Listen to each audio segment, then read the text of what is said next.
c'est Benoît d'Agor Factory. Donc aujourd'hui, petite vidéo sur le jeu Bushido où on va parler de la vague sauvage, plus particulièrement de leur deck de faction. Qu'est-ce qu'on va trouver dedans et à quoi ça va servir exactement, qu'est-ce que ça va nous apporter par rapport aux cartes existantes avec les figurines qu'on trouve et le starter de démarrage. Alors le deck de faction de la vague sauvage. Qu'est-ce que c'est qu'un deck de faction? Et bien tout simplement en fait à Bushido, les éditeurs ont sorti un deck de faction pour chacune des factions existantes. La seule oubliée pour le moment, c'est le clan Shio, mais le clan n'est pas encore sorti, donc on peut pas vraiment dire qu'il est sorti, qu'il est oublié.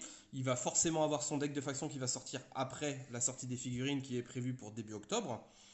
Mais dans l'immédiat, du coup, toutes les factions existantes ont un deck de faction. Dans ce deck de faction, il va être composé de 20 cartes qui vont aller de cartes à thème, de cartes événements, de cartes amélioration et de cartes décor. Donc ce deck de faction, il va être composé, comme je vous l'ai dit, de 20 cartes, réparties en 4 catégories. Donc les cartes amélioration, les cartes événements, les cartes thème et les cartes décor. Donc les cartes amélioration seront au nombre de 10. Donc c'est quand même pas mal, hein. La moitié du deck c'est de l'amélioration. Vous allez avoir 4 cartes événements, 3 cartes à thème et 3 cartes décor. On va décortiquer un petit peu ce qu'on va y trouver. Mais déjà, concernant les cartes amélioration, il va y avoir 4 cartes qui vont être spécifiques pour les Oni, 4 cartes spécifiques pour les Bakemono et 2 cartes qui vont être polyvalentes, accessibles aux Oni et aux Bakemono.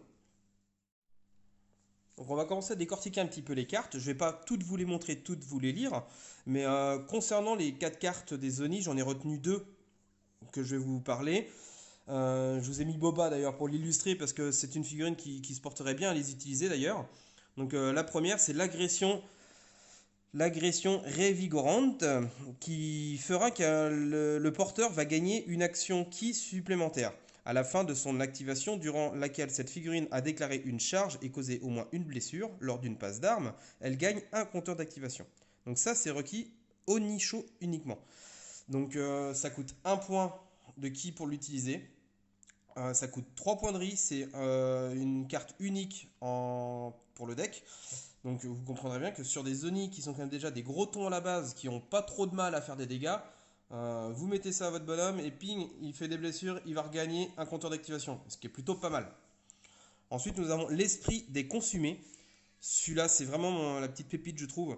Une figurine bénéficie de l'amélioration, de cette amélioration, pardon, gagne plus 1 à sa statistique de ki. Typiquement, Boba, qui n'a que 1 en ki, est assez gourmand en ki parce qu'il a pas mal d'exploits ki qui sont quand même badass si on les cumule, mais le problème c'est que c'est gourmand et du coup il ne peut pas tous s'en servir en même temps. Il faut vraiment attendre le tour 4 ou 5 pour optimiser son tir. Parce que Boba il a un tir qui est vraiment très fort quand il est boosté via ses exploits ki. Avec cette petite carte d'amélioration, bah, il va pouvoir utiliser tous ses exploits ki en même temps dès le tour 2. Et ça, c'est plutôt fort. Donc concernant les cartes dédiées au Bakemono, j'en ai sélectionné 2. Alors il y en a une qui est relativement chère, mais il y a une bonne raison à cela. Elle vaut 4 points de riz. C'est les champignons d'Okutsuratake. Excusez-moi pour mon accent. Donc je vous la lis. Quand la figurine équipée est tuée, tous les non-Bakemono situés jusqu'à 3 pouces d'elle gagnent un marqueur poison 1. Pour rappel, ce qui veut dire que le marqueur poison 1, c'est-à-dire que vous allez empoisonner vos cibles à hauteur de 1 marqueur, donc elle va prendre 1 point de vie à la fin de sa phase. Et ensuite, le marqueur est défaussé. Si des Bakemono sont situés dans cette zone d'effet, donc 3 pouces, choisissez-en un qui gagne cette carte si possible. Donc si possible parce qu'on ne peut avoir qu'une carte d'amélioration par figurine. Donc ça veut dire que là, vous avez une carte qui coûte 4 points de riz, que vous allez mettre sur un petit électron libre que vous allez envoyer au casse-pipe pour se mettre au plus proche de l'adversaire, clairement. Il va se faire péter la tronche et là ces champignons vont empoisonner tout ce qu'il y a autour à 3 pouces. Et l'idée, le petit trick pour le jouer pour moi, c'est clairement de les jouer par 2 les bonhommes. Vous envoyez un mec qui peut se sacrifier facilement, typiquement un lancier, un frappeur Bakemono, un petit bonhomme comme ça qui vaut que 7-8 points. Vous en envoyez 2. Et comme ça, le mec il se fait exploser la tête parce qu'il va engager. Vous laissez son pote à 3 pouces, il va récupérer les champignons. Donc vous aurez payé la carte qu'une seule fois et vous allez en bénéficier 2 fois. Rien ne vous empêche de faire à la queue leu d'envoyer plusieurs Bakemono à la suite. On peut le faire en système de vagues, et ça correspond bien en plus à l'esprit de la faction quand même, d'envoyer des vagues de Bakemono comme ça pour se repasser le bébé.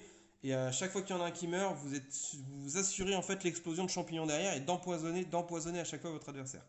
Donc il y a vraiment des petits trucs sympas à faire, donc c'est pour ça aussi le coup en 4 points de riz qui est quand même assez conséquent. Mais étant donné que vous pouvez leur filer, c'est pas. Voilà. Si c'est bien joué, vous allez vite amortir ces 4 points de riz. Le deuxième que j'ai sélectionné, c'est les champignons du ciel écarlate. Donc c'est une carte d'amélioration également. Cette carte-là, elle vaut que 2 points de riz. Et alors là, c'est une tuerie.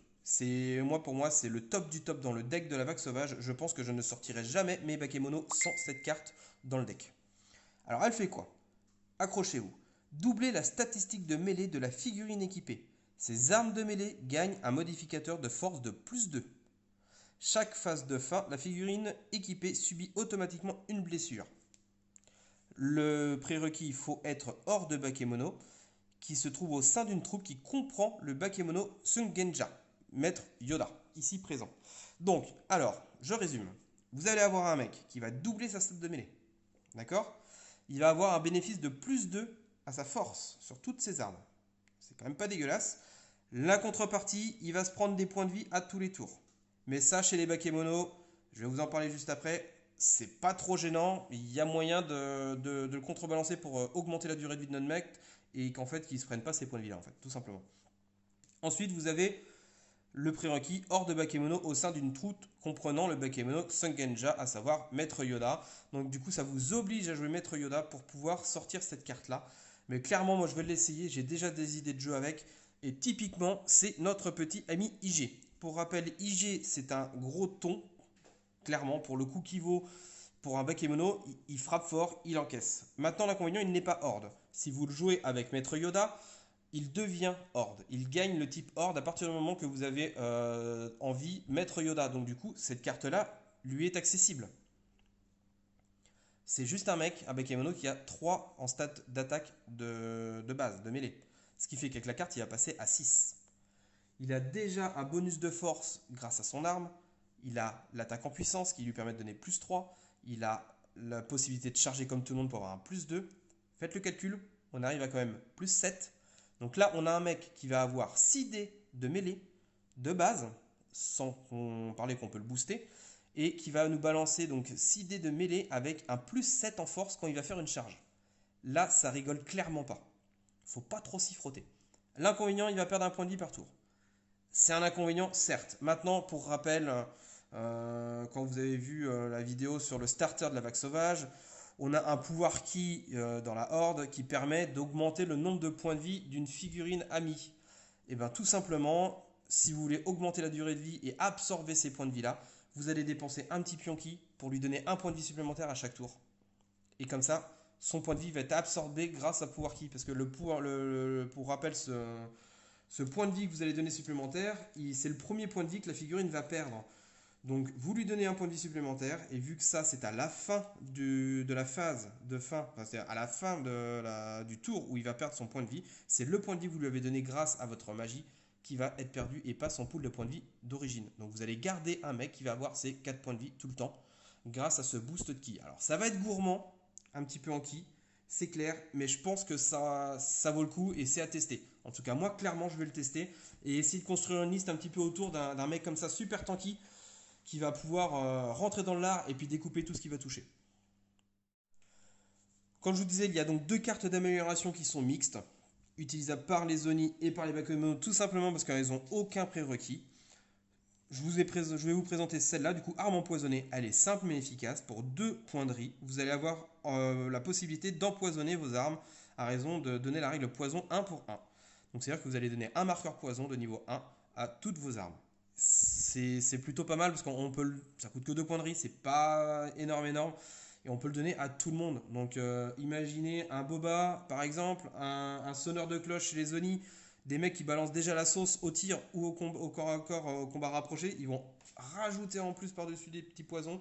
Ou un Trax par exemple que vous voyez ici, un petit Trax qui est déjà assez furieux, mais en plus on peut empoisonner ses armes, et c'est la petite pépite supplémentaire. Pour 2 coups en riz, clairement celle-là je pense qu'on va la prendre. Donc concernant les événements, ils sont au nombre de 4.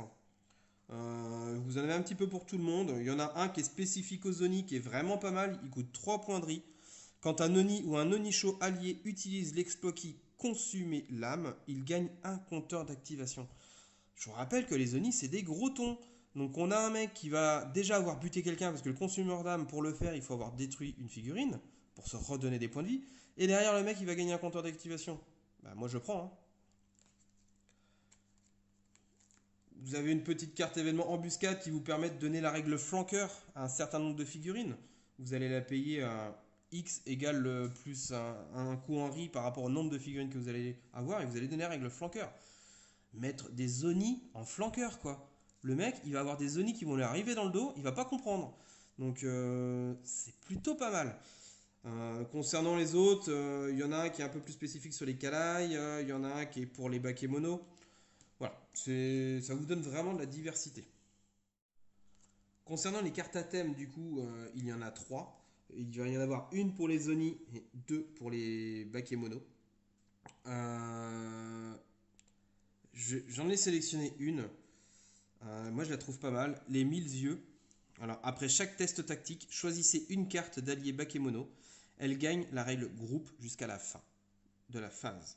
Durant le premier tour, donc, autre règle, hein, deuxième tiret, durant le premier tour, l'exploit key ténèbres est actif gratuitement. L'exploit key ténèbres, rappelez-vous, c'est celui qui vous permet de mettre un voile sur toute la table et que vos unités ne sont visibles seulement des figurines qui ont un règle 6ème sens ou si vous êtes à moins de 4 pouces d'aile. Donc là, vous allez mettre un voile gratos sur la table dès le tour 1. Donc vous allez pouvoir vous balader comme vous voulez, sans être inquiété par l'adversaire.